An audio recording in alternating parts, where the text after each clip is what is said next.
Conversation is about making the other person feel good. And so naturally, we want our body language to have this same effect. But what does that even mean? I mean, how is moving my hand or moving my back or doing anything, my facial expression, meant to make someone else feel good? Well, body language is pretty much how people really speak. You know, body language speaks to the subconscious as opposed to the conscience. It's how animals communicate via body language, whether a dog is wagging his tail or if it's down. Body language matters a lot because these unconscious signals, which we can see from someone else, really tell us how that person is feeling or what's going on. The problem is with that is if you're presenting body signals which don't display how you're feeling or are perhaps offensive to the other person, that won't make them feel good. And in turn, I mean, why would they want to have a conversation with us again? You know, if we make them feel bad, we want to make them feel good. Well, first and foremost, one of the worst things, right, which lots and lots and lots of people do, is eye contact. They don't give it, and that sort of makes you look sly, and it makes you guilty, or it makes you it makes you seem not confident. It makes you seem insecure, as if you have a low self-esteem. And all right, sometimes that might be right. Lots of the time it isn't, though. You know, when you're not looking at someone's eyes, that hardly means you're sly or you're guilty, but it looks that way. And so, okay, the natural course of action would be to look at someone in the eye. No, because if you look at someone's eye too intensely, they think you're a psychopath.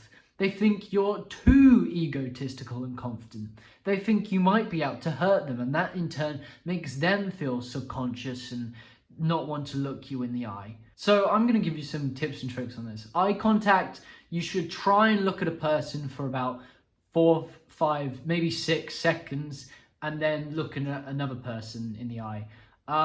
That statistically, apparently, that makes you the most liked, because it's a certain ratio of not creepy, but also making someone feel heard. And if you feel uncomfortable, I would try, a lot of YouTubers say try those YouTube videos where you like train your eye contact. Do you know what I mean?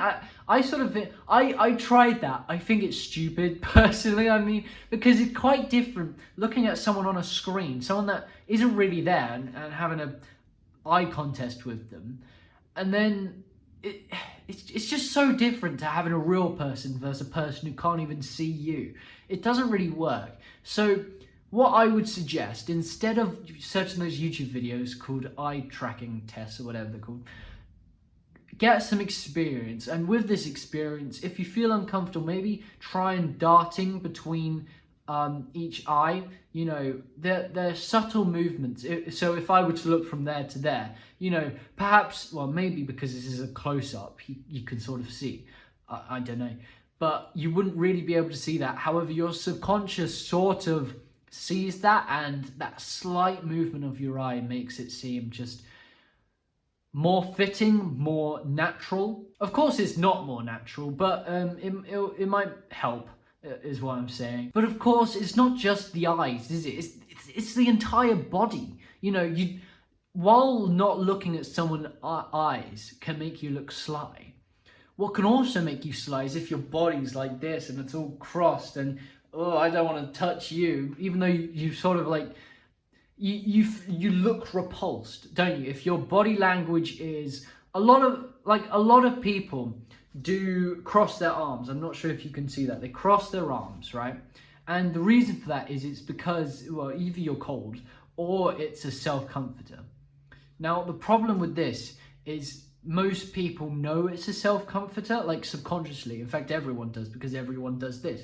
However, the reverse side of this is that because people know you're comforting yourself, they infer that they're like stressing you, and that sort of makes them want to go away, and that makes them feel like, oh, it makes you less approachable because they don't want to really get involved with you. And so you want to be looking them in the eye, but you also want an open posture. You want to welcome them. You want to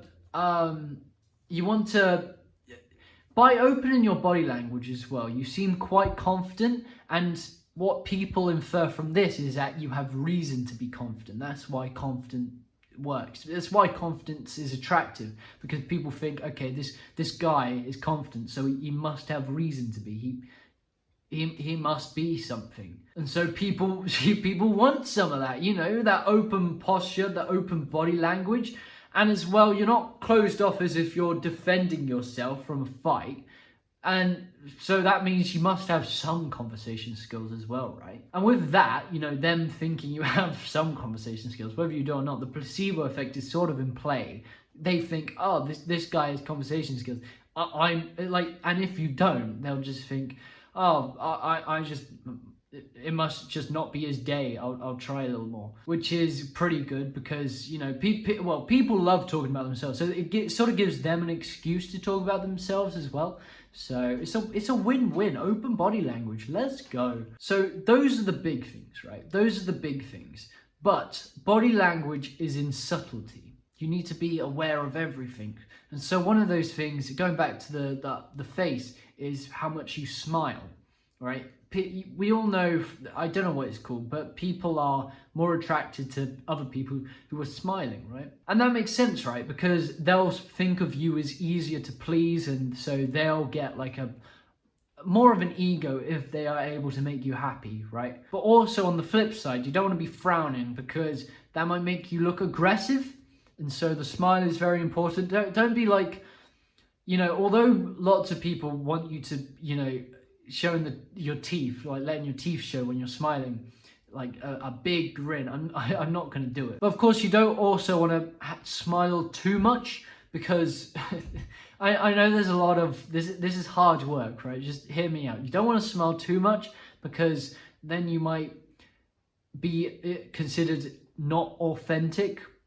Because if you're always smiling, you know, it might feel as if you're manipulating them. And so, yeah, you don't want to be fully, you want to be smiling when the time arrives. You don't want to be smiling just for the sake of it, as if you're trying to be liked. That doesn't work. Actually, a lot of these, you know, a lot of these are the mindset. A lot of this will come naturally if you just change your mindset to a confident one, to think, I want to converse with this person, and I want and this person will, once they see my personality, they will want to converse with me. That might be quite a dangerous mindset if you're bad at socializing, but the flip side is a lot worse, you know, to just always be like, oh, I don't want to converse with them, I don't want to talk, I'm a Sigma male, you know. That's just really unattractive. I'm sorry. And a lot of memes nowadays sort of, you know, they present Patrick Bateman and these other Sigma males who don't want to talk. The thing is, these Sigma males don't really care about having social skills. Of course, you know, they do, because they can pick up girls already. You know, they already have these social skills. But if you're watching this video and you don't have social skills, you'll need the practice. You need the practice. I mean, the practice has to come from somewhere. It's not magic. It's not a movie where you get this guy who hasn't talked in several years, just suddenly he's a chick magnet or extroverted conversationalist. That's not how real life works. And if you think that's going to be one day you're going to be really good at talking, you just need to grow up a little bit, or you need the practice, is what I'm saying. Now, in terms of having a conversation, subtle things you could also do are just nodding your head or tilting your head a certain way. Like, people like to be confirmed that you're listening to what they're saying. And so if you're like just a plank, you're not moving, you're just listening, That's quite unsettling. I mean, it's like, imagine like talking to a brick wall. You wouldn't really talk to a brick wall for half an hour, would you? It's a conversation. You want to know that you're being heard, and at the same time, you also want to know that they actually understand what you're talking about, or they're talking about, you know. And hand gestures can also do this, you know. I've noticed you can't really see my hand gestures that I'm making while I'm recording this, but I'm doing a lot of hand gestures. A lot out of practice, actually. I'm trying to get the practice in, if you will, but also because I'm just used to it now. Because you want to convey what you're feeling. So for example, if I'm talking about someone tall, I might do this. If I'm talking about how I'm feeling, I literally just did that. I did like a soul motion, a breathing motion. If I'm talking about something far away, I might point over there. Or if I'm talking about someone like you, I might do this to present, because sometimes, as weird as it sounds, sometimes just the voice isn't enough. Other people might even need to, you know, be shown what you're saying as well. That might be the only way, because a lot of the time, you know, if you're talking and you're talking fast, especially, and no offense, maybe you're talking about something which is boring. You want to exaggerate everything. You want to emphasize everything. You want to be action-packed. But of course, let me stop you there. You don't want to be too action-packed as to drain the energy out of everyone. However, you don't want to just be a plank and listen to what I have to say because I'm really important. And no. That's fudging. That's egotistical, right? That's not even like ignorant. That's just egotistical. With this as well, what you can also do with all of this, actually, not just hand gestures, everything about your body language, you can mirror as well. I believe this is called the chameleon effect. People like people who copy them, pretty much. Couples do this a lot. You'll see one of them crosses their legs, the other one will cross their legs. Someone laughs, in a group actually, if one person laughs, everyone laughs, right? Because it's sort of where humanity are sheep, you know. We copy each other and we want to be copied. And so if mirroring people could help, you know, that's not very, saying that, you know, that sounds like it's not very Sigma male, but if you're watching this video, you might as well do it so you can just learn, you know. Don't think of yourself as the master here. Think about it as one day you will be the master. Now, here's what you don't do. Personal space is important, right? Have you ever had a guy or a girl just come up really close to you and it's a little too close for comfort? And so, I'm sorry, but sometimes they smell as well. Of course, I will never say this to their face, but I believe a lot of us might be able to relate to this. By the way, if you smell, shower. Just do it. Nothing against you, just do it. Or don't breach my personal space. My personal space is for me to put my hand gestures out. It's for me to wobble a little bit. It's for me to do whatever I like. It's for me to walk away if I want and not be trapped in this conversation with you. It's personal space. You want to be able to breathe. You want freedom. And if you're going up to someone real close, I have a few friends who do this. They're told by all these relationship gurus and people is that if you, I'm touching my punching bag right now, that was the sound. If you like touch someone's shoulder or you like overly aggressive and you do it like, you just really like pat someone's back, like that's meant to create a connection. No, it's in breach of my personal space. Please stop. Do it naturally, right?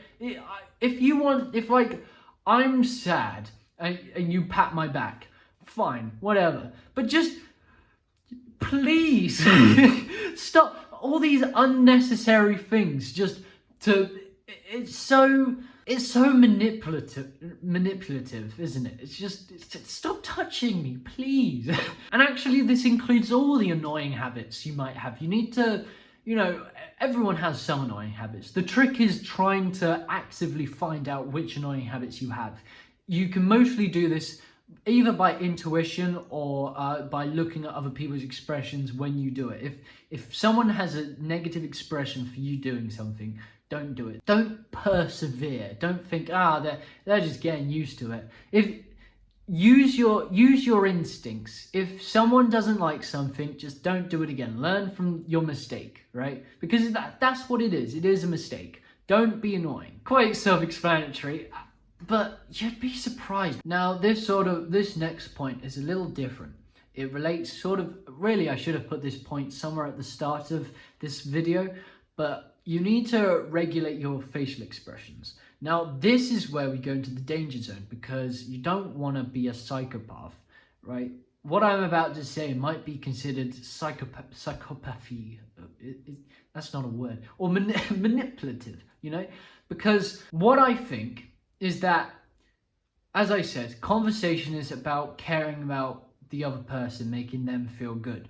And so what you want to do is you want to display how you feel on your face, don't you? You want to display how you feel on your face. You want to be authentic, because people like authenticity, and believe me, people can smell inauthenticity from a mile away, right? So you want to be authentic.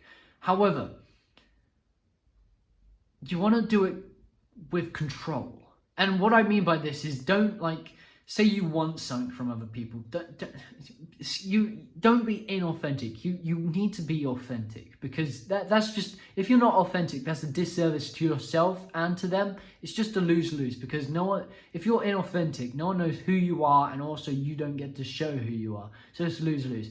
Being authentic is really the only option. However, if there are some things you don't want to show, some things which might make people sad. Like, say someone shows you a cool drawing they did, and you, with disgust, because it is a picture of broccoli and you hate broccoli. This video is really childish, and you really hate the drawing, and you want to show disgust on your face. Don't do that. You want, as I said, is control. This is sort of where we go on to the whole, men don't cry thing, because your reputation is more important than you think. It's cool to say, oh, I don't care about my reputation. I can lose it. I don't care. I'm a Sigma male. I don't care about anyone. But your reputation opens doors. And so it would be really, really, really useful in the future, whether you want to start a business with someone, or if you just want to make a friend, or if you just want to talk to someone. Your reputation really does matter. And if you damage this by... The game is flawed, right? Everyone is inauthentic at some point. And that's mostly self-preservation. You want to show your best foot. You want to put your best foot forward always. And so you sort of... I hate saying this, but you sort of need to go with the flow. You need to do what they're doing. And if you're trying to stand up to social norms, if you want to change the world with your disregard for societal expectations, all right, don't complain when you're disliked. In this world, it is unfair. You can't leave the game. The game is here. You can't leave the game, and but you can win the game pretty easily, as long as you don't fall for all those stupid YouTube videos saying, oh, just be a Sigma male, stand out from the crowd, Sigma males don't even want to stand out from the crowd. They just do it. Of course, that's not to say, you can't be a Sigma male. I'm just saying, these YouTube videos telling you how to be a Sigma male, if you're going to be a Sigma male, you're going to find out on your own. It's stupid. YouTube is stupid. And the very last point, you want to control your tone as well. Now, you think body language is all about the body because it's in the name, but it's also how you speak.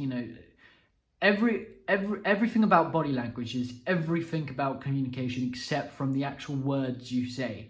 And so tone is quite important, because Well, as a man, I presume most of you are men, if not all of you watching this. And so this is again where we sort of get into a bit of a controversy. You know, we've been told men don't cry, and to an extent that's true, because reputation really does matter, and you don't want to sound emotional. You don't want your voice to be strained. You don't want your voice to be stressed, because that doesn't help you as well. Because even if you are, say, stressed, you know, by sounding stressed, you only lessen the confidence others have in you, and that makes you even more stressed. And so what you really want to do is you want to give yourself the best output. You want to use the cards to your advantage as much as you can. You want to play the game as well as you can. And part of that is normally sounding monotone. I know right now I'm not really monotone, am I? I'm talking a lot. I've been talking for 40 minutes now. I recorded a video 20 minutes ago. But you want your voice to represent what you're saying.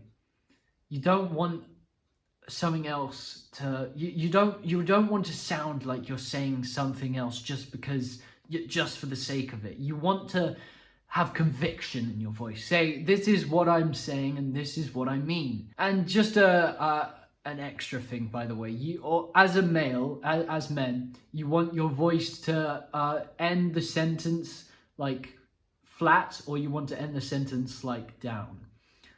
And I don't really do this as much, even though I should. In real life I end my sentences down like this a lot. Perhaps not to that extent, like down. But where on YouTube I just end it flat.